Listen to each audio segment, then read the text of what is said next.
The broadcast is now starting. All attendees are in listen-only mode. Good day, everyone. My name is Krista Brown, Training Specialist with the APS Technical Assistance Resource Center, the APS TARC, and I want to welcome you to our Formula Grant webinar, APS Policy Development and Review, Framework for Success with Carl Urban, who is Senior Research Manager with the APS TARC. And Carl will share a little bit more about his background in just a minute. Next slide. Before we get started, I'd like to share a little bit of information. This webinar is being hosted by the APS TARC, which is a project of the U.S. Administration for Community Living, Administration on Aging, Department of Health and Human Services, and administered by WRMA Incorporated. Contractors' findings, conclusions, and points of view do not necessarily represent the official policy of the federal government. Next slide. As you all know, the APS TARC works with states and territories to enhance the effectiveness of APS programs by working with partners on the use of data and analytics, applying research and evaluation to practice, and encouraging the use of innovative practices and strategies. We are here to help APS programs in any way we can, so just reach out to us with the contact information that's going to be at the end, the last slide of the webinar. Next slide. All right, so housekeeping. A handout of today's slides is available for download in the handout section of your webinar control panel. You can download that at any time. Go ahead and use your computer speakers to access audio for this webinar, and the volume is entirely up to you. If you are experiencing audio problems due to internet connection or hardware issues, go ahead and log out, exit, and re-enter. Next slide. This webinar is being recorded, so if for some reason you can't make it work, you can listen to the recording thereafter. We'll let all registrants and everyone know when it's available on the TARC website. We are planning to have some time at the end for questions, and we will also have a facilitated discussion. But feel free to relay any questions or comments to our speaker as we're going, and we'll try to answer as many as we can.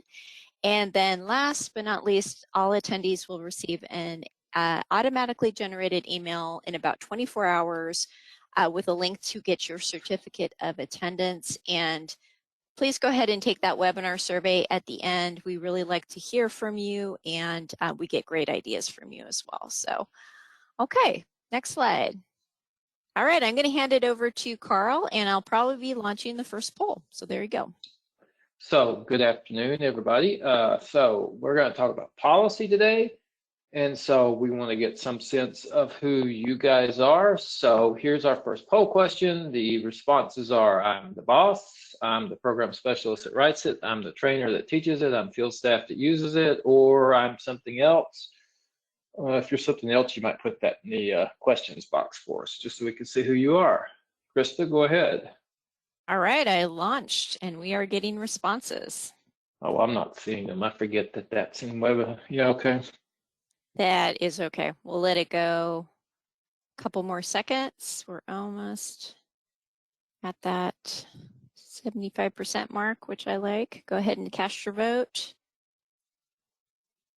All right, I'm going to go ahead and close it and show our results. There you go. So what do they show, Elizabeth? Because I can't see them, remember?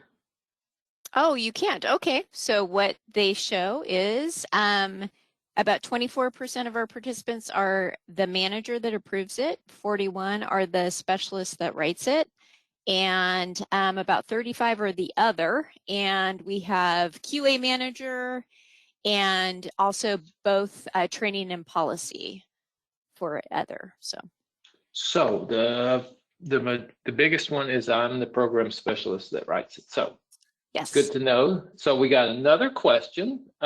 This one's a bit of a leading question, and it says, I believe that policy is essential to program success. It's necessary, but not a sufficient cause of program success. It's not that important to program success, or you really don't like policy. It's something that does more harm than good to program success. So how do y'all feel about policy? All right, we have our votes coming in. Wow. Okay, I think this is unprecedented how fast and how sure our participants are. Okay, I'm going to go ahead and close it and share. So Carl, 95% of our participants essential to program success, and 5% is necessary but sufficient cause of program success. So that's probably one person. So that just puts a lot of stress on me since since y'all consider this so important. I better do a good job with this, huh?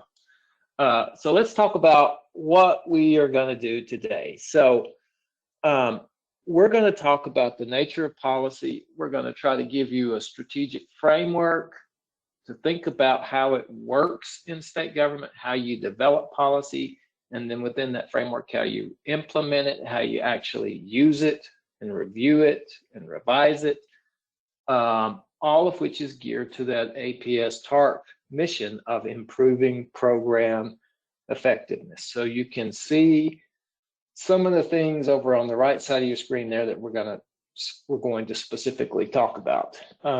So probably the first question you want to know though is why Carl? Why did they get Carl to do this particular webinar?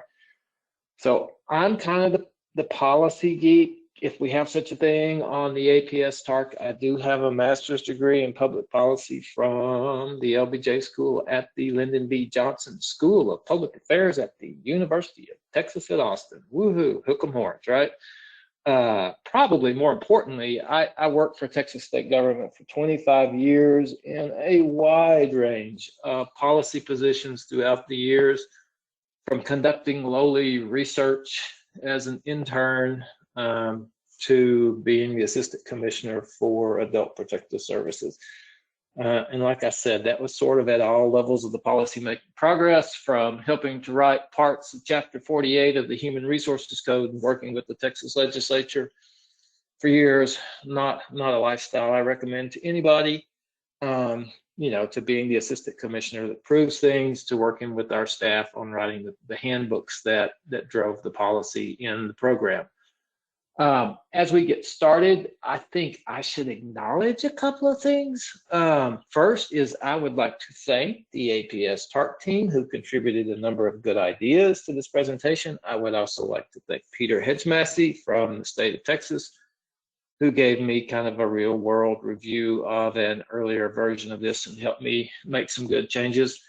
I also want to acknowledge that some of you probably could be doing this webinar just as well as I could.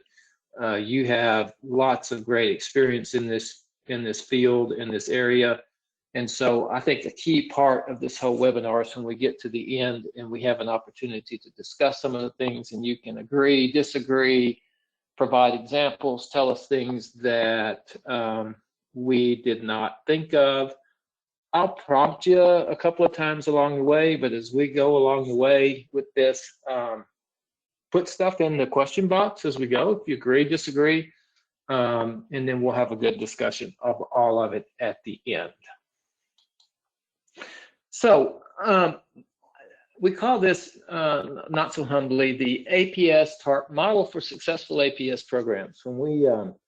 When we started working on the evaluation a few years back, we tried to think of a framework for thinking about how do we look at programs, and we used this kind of 5P framework, which is based on policy, practice, personnel, partnerships, and performance. And the key thing here is kind of the foundation, the starting point in this chain of getting to good performance is policy. So policy guides practice, and practice is implemented through your personnel and through your partnerships, and ultimately, hopefully, results in good casework performance. Policy is necessary, but not sufficient for a successful APS program, in my opinion. So why do we think good policy matters? Ultimately, as I've said, what we want to get to, the results we want to achieve, is consistency in practices. Consistency means quality. practice. And so it's all about that high-level outcome for our clients that this consistency in practice will get us to. But and I don't know if you ever really thought about this, but it's more than just that. From a process perspective, it's a way of providing protection both for the program and the agency and for the worker. You know, having followed policy is a way of saying that the actions that we took in any particular case were defensible. And I think if you've been around this type of social work for long, you have seen situations in which policy was not followed and in which the worker would have been much better off. The program would have been much better off if they could simply say, at least we followed policy. So that protection for the agency and worker is not to be dismissed. It's really an important part of policy. So how do we get to these results? So policy does a few things for us. It helps you to define what your expectations are by codifying your ethics and your culture. So does your policy talk about providing services in the least restrictive environment? Is that the culture of your APS program? Policy should be a key part of the training of workers. It should inform the training content that goes in for workers. It tells them how to do their casework practice. Obviously, it's what you use to guide your casework decisions. It helps you to make decisions for some really tricky things that come up in casework. And then it provides the criteria for overall evaluation of staff and overall program performance. And so we'll talk about each of these things in a little bit more detail. You know, it's kind of interesting. We've been working on this evaluation report. In the last few days, I have been looking at the in that survey, in the practice survey that was a part of the evaluation. We had a question that said, what are your recent innovations? What are your recent obstacles? Improvements in policy or the need for improvement in policy showed up often in those responses because programs consider it a key aspect of what they need to do to ensure casework as well as provide protection for themselves. So what do we mean when we talk about policy? And really policy, depending on the context it's used, means different things in different ways. And so we'll talk about that as we go through the next couple of slides. But just to get us started, I put the Wikipedia definition in here. Yeah, I know, it's Wikipedia, right? We actually had a discussion once in state office about whether Wikipedia was a reliable source to put in the documentation of a case file having to do with some medical issue or something or not. So I get Wikipedia is not necessarily the most reliable source, but it does provide a kind of a jumping off point for us. And, you know, the more I've looked at this definition, the less I like it. You can see I struck out the word proposal already and put directive in there. If I was doing the Hemingway approach to this definition, I would say that policy is something like institutionally authorized actions to solve problems. So that's what we're trying to do. It's institutionally authorized, meaning the program, the agency authorizes it. It tells you the actions you need to take, all geared towards that good casework solving problems. One way to think about policy is this idea of formal policy versus informal policy. So formal policy is kind of what's written down and communicated through official channels to everyone all the time. Informal policy, however, is the oral tradition, and it's communicated through the informal or the unofficial channels on an as-needed basis. So you get supervisor to worker or whatever other mechanism works there. We're going to focus on formal policy. The reality is that formal policy can't cover every situation. And so informal policy becomes important. It should be consistent with formal policy. It's the conversation you have with the supervisor about certain types of situations or certain types of clients. It's the wisdom of experience that's kind of not written down. And so you get a case in on Mrs. Jones, and the supervisor is very familiar with Mrs. Jones, and she can tell you how to work the case with Mrs. Jones. She's giving you informal policy advice to go forward. Again, that for informal policy advice should be consistent with the formal policy. Here's another way of thinking about policy. There are really different levels of policy. And so this particular slide shows 4 levels of policy, and I would argue, depending on how you want to look at it, there's really maybe 5 levels. And so as you think about these, notice that they are in descending order of specificity and flexibility. The other thing to note about them is that they all need to be consistent with each other. The first 2, federal, state, and local law or ordinances or whatever you call them at the local level, and the administrative code, those 2 are law. They have the effect of law.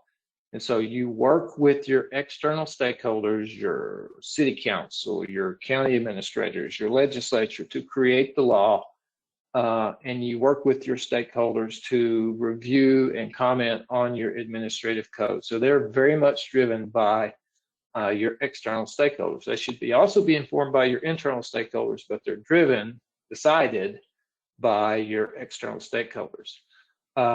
Your administrative code should flow directly out of whatever the law is that governs your program. These things that are law are things that you have to do to be in compliance with. You really don't have much choice about. Given that, you do not want them to be overly prescriptive. Now, policy and procedure are not technically law. So in some sense, they are not mandatory like law and administrative code. But I don't suggest for the field worker that you try telling your supervisor, your state office that. They do define how you want to get casework done, and we do expect them to be followed. One of the things that we've learned from the evaluation work that we've done is that when you get down to this program policy and this program procedure level, there is a lot of variation in the way different programs approach this. Sometimes it's written at the state level, sometimes it's written at the local level, sometimes it's written at both. Sometimes this type of policy contains procedures, sometimes it does not contain procedures. And so the level of detail that you get down to, particularly when you get in your procedures, is proportional to the level of risk that you are willing to accept in your program.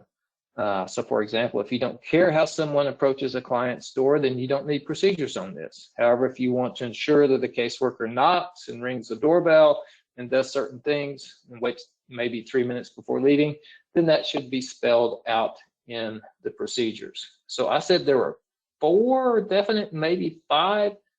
The 5th level, which is not shown, is examples. I have seen policy handbooks in which you find examples of how to implement a procedure. And I can remember some interesting discussions around whether examples in policy are a good idea or not. The downside that I've seen is that sometimes folks take the examples a little too literally, and the example becomes the policy instead of the policy being the policy. So when you're thinking about that term policy, in the broadest sense, it applies to all of this. In the specific sense, and probably in the sense that we're going to mostly talk about it from here on out, it applies to program policy and to program procedure. So let's talk a little bit about sources to use in developing good policy. First thing, obviously, based on the last slide, is you got your enabling authority. Whatever the law is and it says that you must do, then that should guide your policy. But authority in a public sector program in a agency flows through the chain of command. And so whatever executive direction is in a particular area will guide things as well. And so executive direction can be in response to any number of things. I'm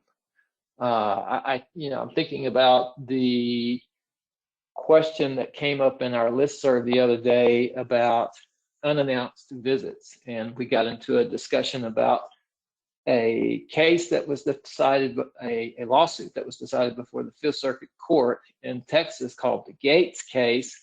And we ended up having our commissioner tell us, okay, in response to the Gates case, this is how we're going to change our policy regarding visits. And so you have your enabling authority, which is either your law or the executive direction that comes from your agency. So that's the first key source. Data, and you might not have thought about this before, but data is a really good source for developing good policy. Data is going to tell you where your practice is weak and not in compliance with the law. Do you have performance metrics in place to help you identify where you are not in compliance with the law? Have you thought about that? And we'll talk about QA in a little bit more detail here in a couple of minutes. Research and evaluation on best and promising practices within APS and related fields. This is an area where APS is a little bit behind some other social services fields, but we are advancing rapidly. So I point to the NAPSA Research to Practice Committee if you want a forum to access some information on research and evaluation.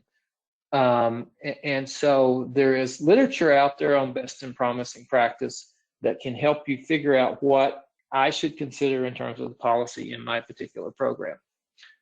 Another source is looking at other programs. What are other programs doing around the country? How do other programs handle unannounced visits? So that's the question that we got on the listserv the other day.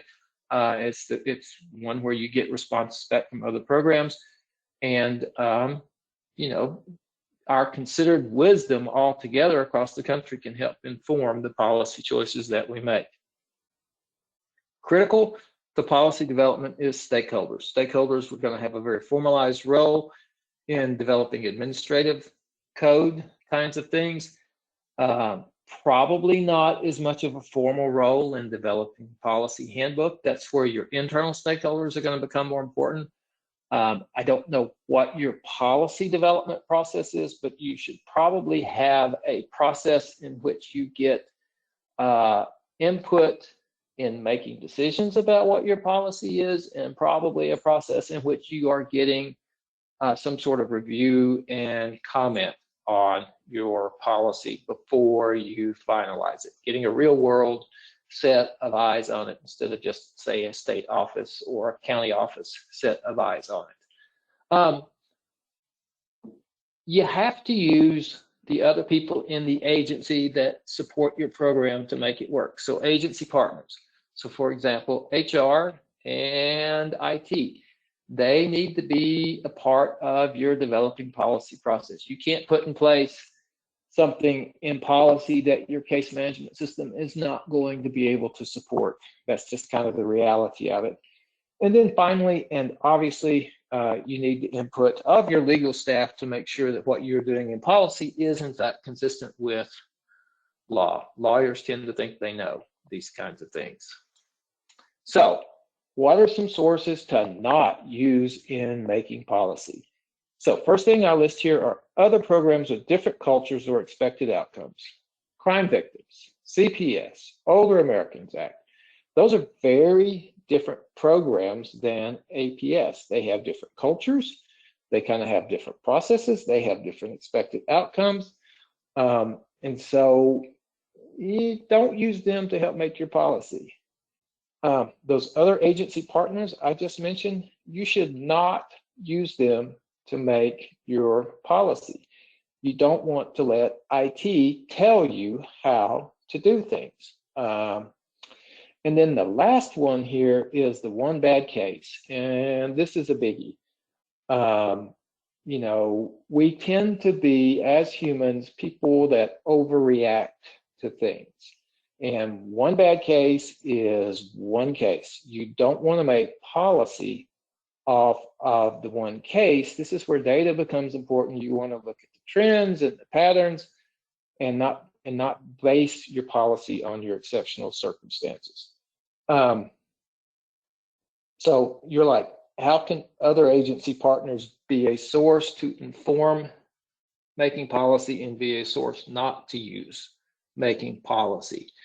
And so the point is that your other agency partners, and ideally everybody on this page, they should all be part of the process of informing your policy.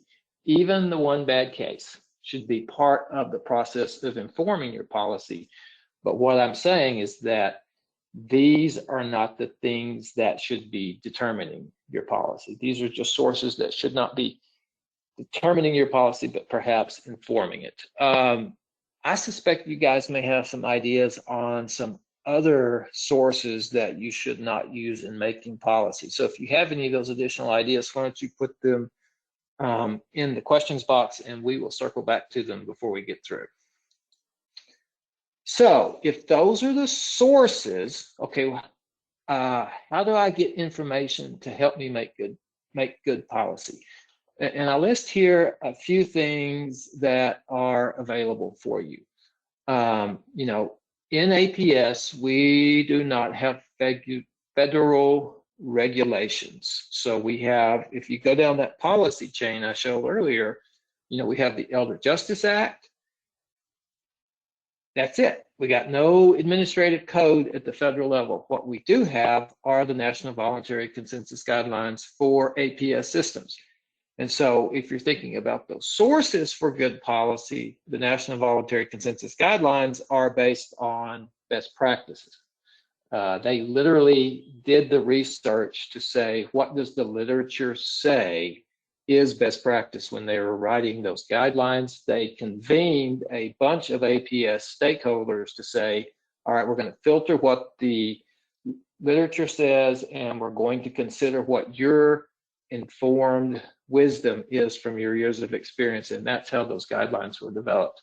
So as you're developing policy, that is the first place I would look for in terms of a resource to help inform your policy.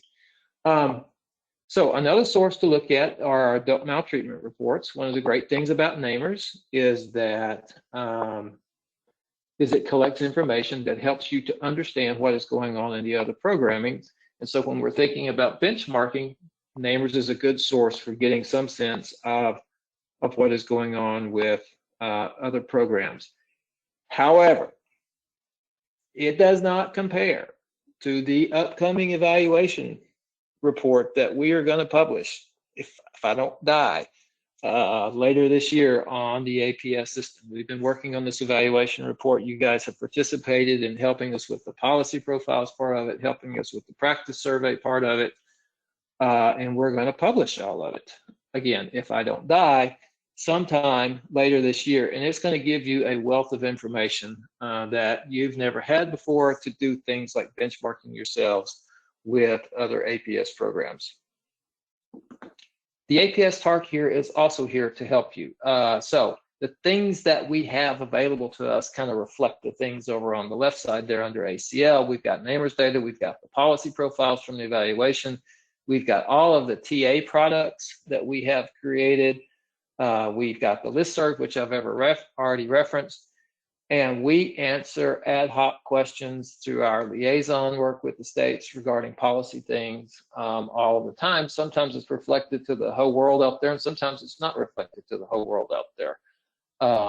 And so we answered a question the other day with a state regarding questions regarding discharge planning.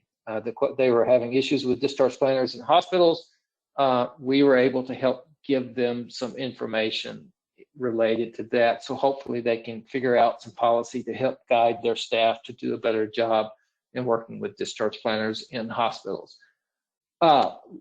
last thing I'll say here is that if you've looked at the publication in the Federal Register of the upcoming proposed changes to namers, we plan to collect on an annual basis through the agency component of namers responses to a much broader set of what we consider to be core policy questions.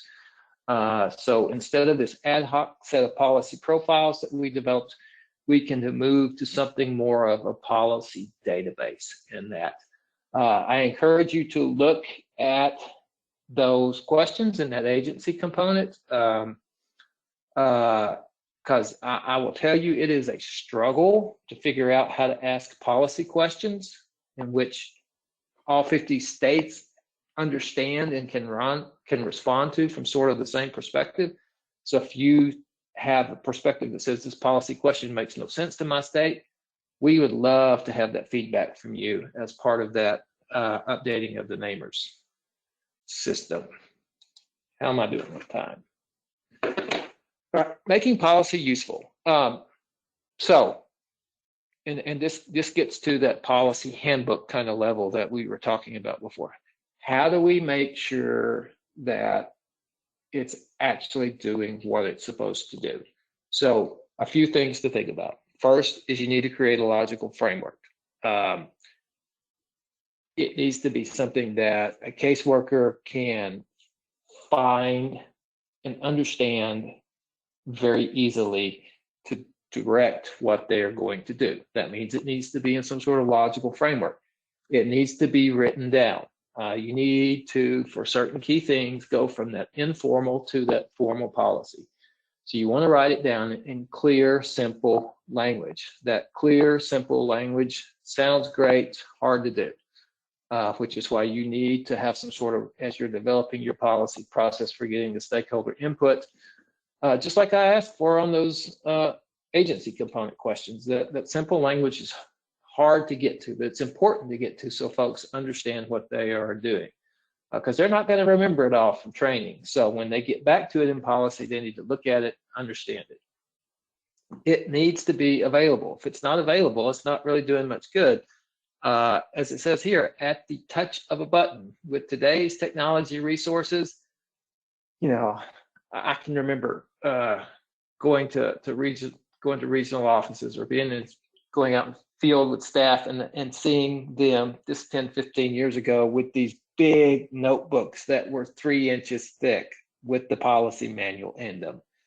There's no need for that anymore. You should be able to have policy readily available at the touch of a button for your staff. And then it says here, and I bolded it, and the public. You know, and some of you might disagree with this one, but the transparency is important. It's a best practice, and it helps to build trust, and it provides an element of accountability for your staff if they know that that policy is readily available to clients and the collaterals that we have to work with. Training. You train your new staff on it, you retrain your seasoned staff on it. You know, casework practice is not all about policy, but casework practice is certainly dependent upon policy, and so it's got to be a key aspect of your training. You want to be able to support it with practice tools, and so your case management system needs to be aligned with your policy. However your practice works based on your policy, your case management system needs to be designed along similar sorts of ways. Your case management system needs to collect information that is necessary to make sure you are in compliance with the most important elements of your policy. And then you want to do other things to support it beyond just the system. What type of assessment tool do you do? Do you use to assess clients? Is it consistent with the legal framework for what you're supposed to be doing in assessing clients, what your policy says you're supposed to be doing to assess clients? Those two things should be aligned. And then finally, you get things like job aids and cheat sheets that supervisors or staff may develop. And those things are great, They may fall into that informal policy kind of thing, but they're great as long as they're consistent with the written policy.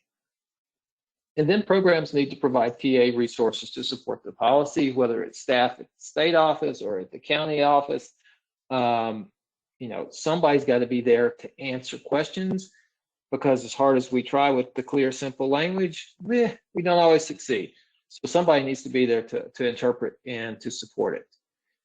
The most important person when it comes to policy, though, is the supervisor, because it is the supervisor that has to A, communicate it when there are questions, and B, reinforce it when it is not followed, when they are reviewing a particular case. They're sort of the linchpin in making this policy thing work as a tool to get to quality casework. And then finally, if you want to make policy useful, you need to evaluate your compliance with it through your QA process. And so we will talk about that. I am curious though, do y'all have any other ideas for how you make policy useful? If you do, please put those in the chat and we may return to this question. So, using policy for quality assurance. You know, in a quality assurance program, you got to decide what are your criteria for what is important. And policy should be the first thing you look at to determine what are your criteria for what's important in defining quality casework. And so once you have established those criteria, then you can do a couple of things with them. The first thing is the supervisor can use those criteria for review and approval of cases. Looking at that evaluation data, almost all programs require supervisors to review cases before they are approved. They need to be reviewing those cases based on compliance with policy. And then the second thing is, for whatever sort of larger QA process you may have, whatever sorts of assessment tools, case reading tools that you develop, the key criteria in those tools should flow out of your policy. The reality is that policy compliance can be scored and evaluated, and there are certain policies that are important enough that you want to consider doing that. So, if you're going to go to the trouble of scoring it, if supervisor is going to go to the trouble of keeping up with it, it doesn't do any good if there's not some sort of feedback loop so that you can target areas for improvement. And you want to think about this systemically. You want to think about your worker and your supervisor compliance. If in this feedback you see there are certain types of policies that are not being followed, then you want to go back and you want to look at your training content and methods and ask, are we teaching this in the ideal way? Is there a better way that we can teach it? And then in terms of that feedback, you want to look at the policy itself. If there is not a high level of compliance with a particular policy, maybe the trouble is not the supervisor, maybe the trouble is not the content and the training, maybe the problem is the policy itself, and you should look at it and see if there is a way to revise it to either make it clearer, or if it just doesn't make any sense in the real world, get rid of it. So that's how you use it for quality assurance. Again, if you got ideas about how to use policy and quality assurance beyond that, feel free to put them in the questions box. So here's a summary list of how I know if my policy is good policy. And these are all things that we've talked about. So, is it consistent with the law? It has to be consistent with the law. Is it stakeholder informed? If it's not stakeholder informed, it's going to have problems with it. Is it easily available? If it's not easily available, it's not going to be used. Is it clear? If it's not clear, it's going to be misinterpreted. Does it have holes in it? If it has holes in it, then there's going to be situations where the caseworker does not know what to do. When you get down to those lower levels of policy, is it striking the right balance for prescriptiveness and flexibility? You're not going to write policy for every situation that you come across. And so you've got to find that right balance between prescriptiveness and flexibility. Is it actually used? If it's not actually used, then maybe it's not real good. So that's another question you want to ask yourself. And then finally, do you use it to evaluate your staff and program compliance with it through your QA process? Your answers to these questions will help tell you if your policy is good policy. So this is the point where we would like to have some conversation. And I will let Krista kind of tell us how this is going to work. Yeah, so fun times here. We're a small enough group where we can go ahead and unmute ourselves. So if you would like to raise your hand and unmute yourself so that you can speak freely to answer these questions, please do that. And Andy and I will help you along with that. And or you can use the questions box to answer. So if you have called in using your phone, you will have had to use the audio pin, and if you did not do that, we can help you and prompt that as well so that you can actually speak. So, all right, looks like we have our first question, right, Carl? Yep, which is, what do you think is the most important benefit of good policy? We ran through a number of things earlier: culture and direction and training. What do you think is the most important benefit of good policy? And this is where we'd like y'all to talk a little bit. Get the wisdom of your years of experience and not just mine, not just the APS TARC's teams. Anybody? Any additional thoughts? So feel free to raise your hand and or use your questions box. Don't be shy.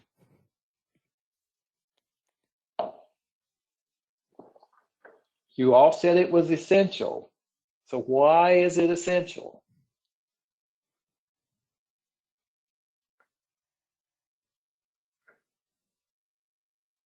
Someday we will figure out the conundrum of getting people to talk on a webinar, but we have not solved that problem yet, have we, Krista?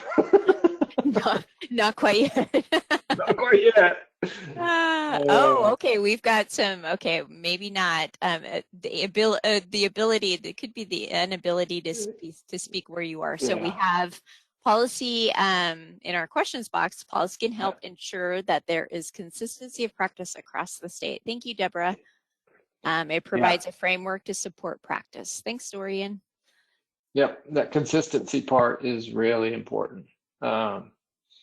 As is a framework. I mean, people need to understand what they're doing. Reduces bias in decision making. That's a great point that I did not make, because we all have our internal biases, and if we're following policy, hopefully we can avoid them. Great point, Brenda.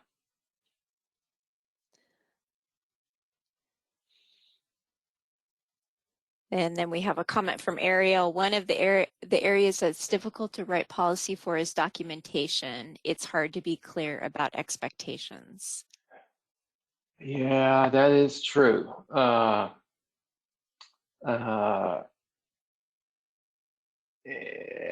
and it's even harder to enforce. So that makes it even more complicated.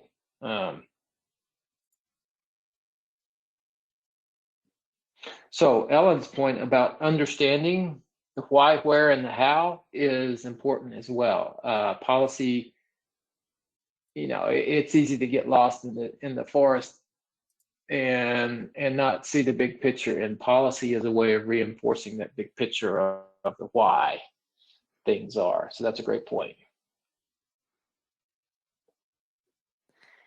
And as far as we know, Dorian, that no one does have a notes magic wand, unless Carl's run across one. A notes? I don't even know what that is.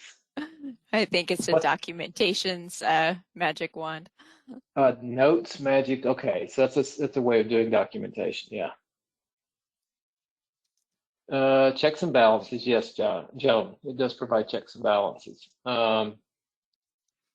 So next question, and I will challenge you to put this in the question box, is what's an example or a story of how good policy was important to good casework or program improvement?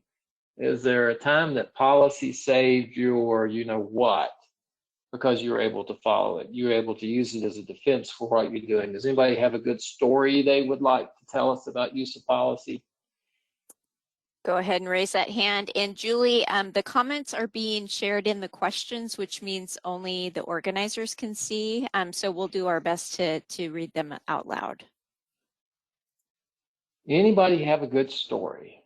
Stories, narrative is very important, very instructive.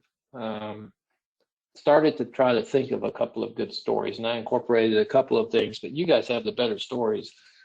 We'd rather hear them from you than us. Any good stories anybody want to tell regarding policy?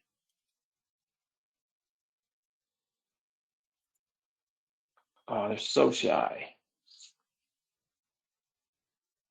And this is Andy with the APS TARC. Just as a reminder, you can raise your hand and I can unmute you at any time. So just look for the little icon that has a hand, and if you click that, we'll work to get you unmuted so you can talk live. I should have had Andy have a story at the ready, but I didn't think about that till just I now. don't have one at the ready, or I'd help you out, Carl. So as we're waiting while people are mulling that over, so Ariel's comment, another topic, not a story, but trying to determine best how to format, layout policy versus procedure versus information in a way that is user-friendly, efficient, and clear. You want to tackle that, Carl? Well, I would tackle it by following up. I would tackle it by saying, follow up with your TA liaison, and we can provide you with some good examples of that. You know, there's no magic bullet for this. It needs to be consistent with what your agency does. But I suspect that there are some good examples that we can pull from out there. We as part of that policy review process looked at the extant materials that was available. So we've got links to all the we did as a couple of years ago. We had links to all the handbooks, so we can look and try to find some good examples for you. Oh, I'm disappointed we don't have any stories. No good stories, anybody? Oh, we don't want to disappoint you because you have to live to finish the eval report. So yeah, no. So okay, well, let's see. We'll move on. Well, Ellen, as a supervisor, it was helpful to have policy when it came time to deal with a worker who was not doing a good job with their client plan. So Right. so the discipline came from policy, not from me. Thank you, Ellen. There you go. That's a good example. So we should have, and back on the earlier slide about the results in, it results in protection for supervisors in some sense. I don't know that protection is the right word, but your point's very well taken about that. It gives you authority. And so it's not dependent upon you personally, it's the authority of the program and not just you as an individual for that, and that's a good thing. Next question, is there a particular practice area you think it's difficult to write policy for? So we've already had one identified, which is documentation. Any others?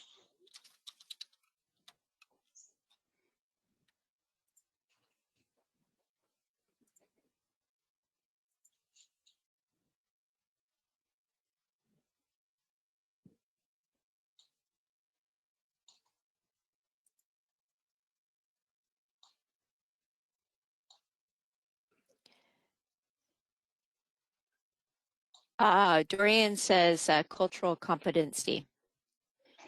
Thanks, Dorian. Yes. Other ideas?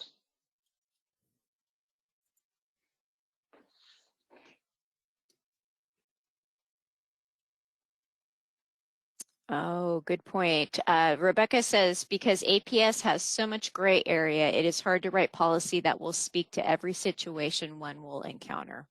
Most definitely. Ellen says safety. You know, APS has what Rebecca's comment makes me think about is that, you know, you're always dealing with that tension in APS of providing protection while respecting individual rights, and every situation is a little bit different. And so getting the policy dynamic or direction on that is a real challenge for APS. Yes, and But with at an the same overlay. time, yeah, at the same Oh, time, go it, ahead. it argues for the importance of policy to help you kind of cross all your I's and dot all your T's as you're trying to work through that tension. Right.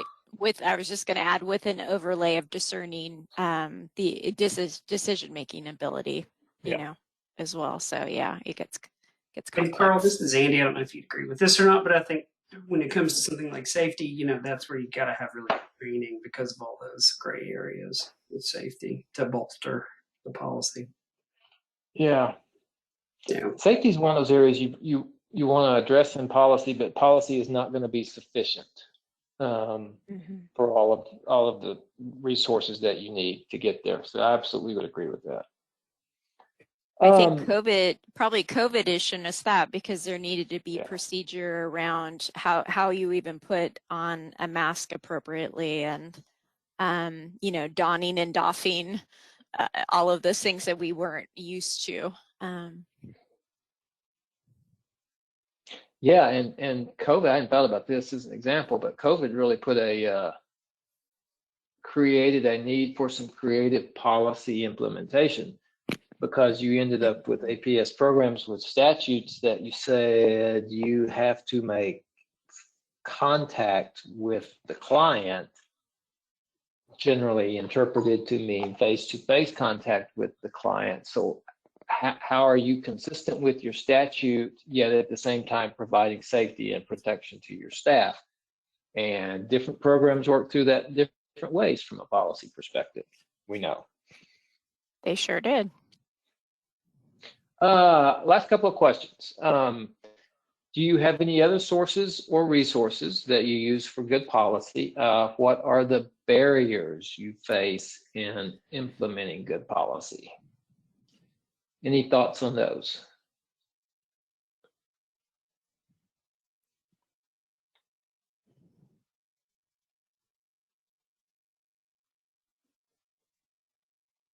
Oh my gosh, Dorian, you are so, oh my gosh, wow, we got some hands. Sweet. Well, I will try to unmute some folks right now. Awesome. You never know what question will do it. Dorian, you should be unmuted now. Thank you. We face a lot of barriers also because our resources, like our staffing, is challenged. So sometimes implementing policy is hard because we're lacking the resources to implement it appropriately, particularly staff.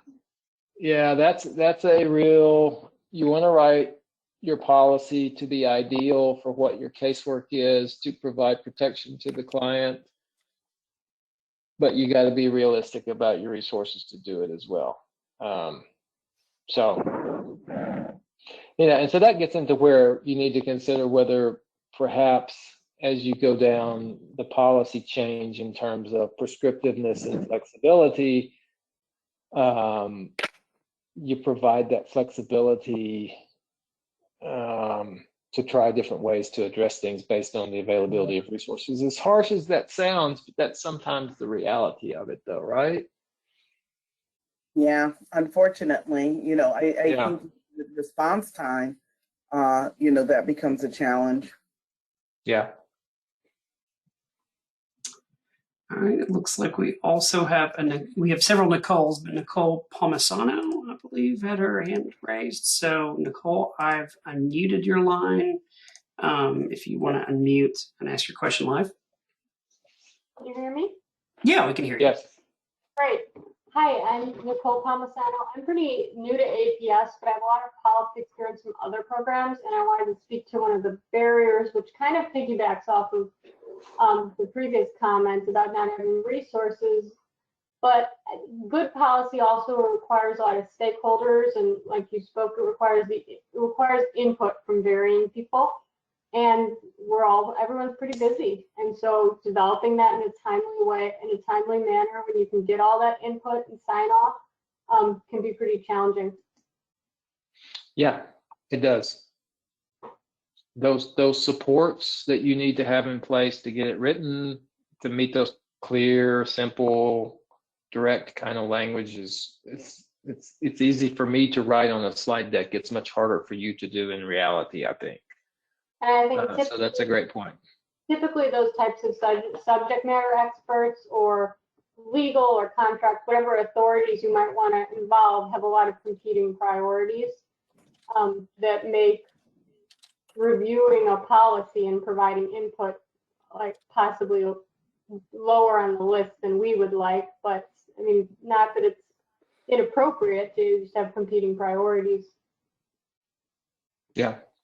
And Deborah says, there is a reluctance to do things differently than the way it has always been done. I am shocked by that idea. I've never run across that in a public program. And it is indeed a real struggle. You know, I mentioned on one of the earlier slides that you use policy for training and for retraining, and you use it for QA. If perhaps someone is resistant to doing things the new way, then that's why you have a QA process to catch it and to reinforce it. It needs to be done a particular way. I was going to say, Carl, as you say that first, your prior comment with a smirk emoji. Anyway. It looks like we have one other hand raised. That is for Chris Lamlin. I know we don't have a lot of time left, but Chris, I've unmuted you. Actually, our we're scheduled today to go until a quarter past. Oh, so sorry. Yeah, no problem. So Chris, I've unmuted you if you want to unmute yourself and ask a question. Hi, I'm Chris Lamblin. I'm from Michigan, APS, and I wanted to speak a little bit to one of the barriers that we have in implementing good policy here is shifting our workers' mindset from the world of children to the world of adults. Many of our workers were previously children's protective services workers, and they sometimes really struggle with the differences in policy going from one program to the other. And for me personally, in writing the policy, it's how can I word it in such a way that, you know, the protection of our adults' rights is paramount, and that they can see those, you know, those sometimes subtle differences between the two programs. Oh, yeah. Yeah, not to be disagreeable, I would argue it's not very subtle difference. That's a very critical difference between the two programs, and it speaks to that tension that I was talking about earlier.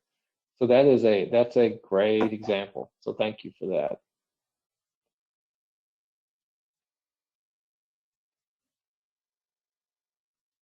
Last question that we have here then is, how can the APS TARC better assist you in developing and implementing good policy? We ran through some things earlier. Wondering if you had specific questions or specific regarding policy or specific ideas about how we could do a better job of helping you guys in terms of our TA products or our ad hoc TA that we provide in response to your questions. Any thoughts on that, or any of the questions that you see there?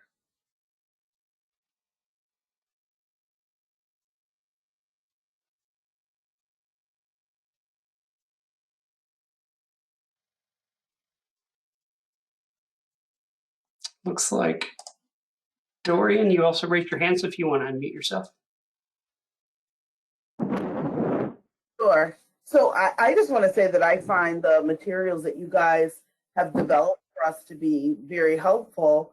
And when we're meeting with our liaisons and we have questions, you guys have been great about, securing information from our colleagues in other programs so that we can perhaps, take advantage of some of their, better practices. So, I think that what you guys have been doing, I have reviewed the QA guidance that you guys have given, and we're working at incorporating them, especially as we're designing our new case management system.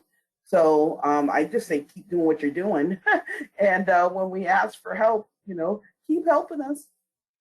Okay, thank you. It's good to hear.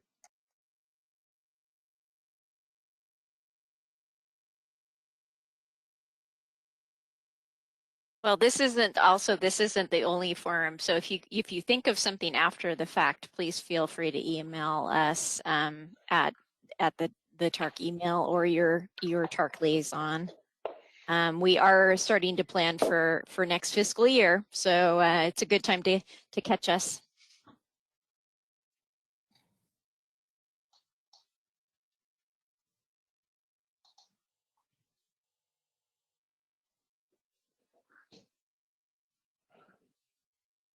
All right. Well, any additional questions that you were holding until the end? Any additional questions, comments? Otherwise, we'll work to wrap up. Anything you wished we'd talked about or should have talked about? That's a good point. Missing info.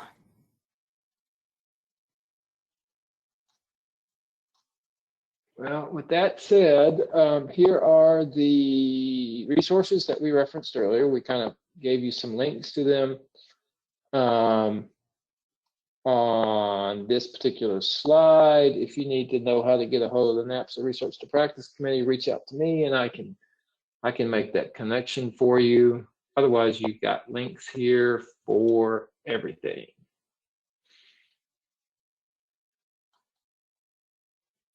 All right. Well, thank you, Carl. You worked really hard on this webinar and it really showed. So thank you so much. It was excellent. And thank you also to Andy for tech support and Jennifer Kirchen and Leslie McGee for contributing to the content. And thank you, participants, for being here and being flexible enough to unmute and work with us on that facilitated discussion. Hope to see you for the next APS TARC webinar for the field on innovative responses to self-neglect on July 14th at 3 p.m. Eastern. And then the next formula grant webinar, which is especially for you, is on developing and expanding an APS QA program, which we just talked about QA a little bit, on July 28th from 3 to 4 p.m. And registration for both of those is open. Please contact us if you haven't seen it. And have a great rest of your day and week. Take care. Thanks, Carl. Thank you, guys.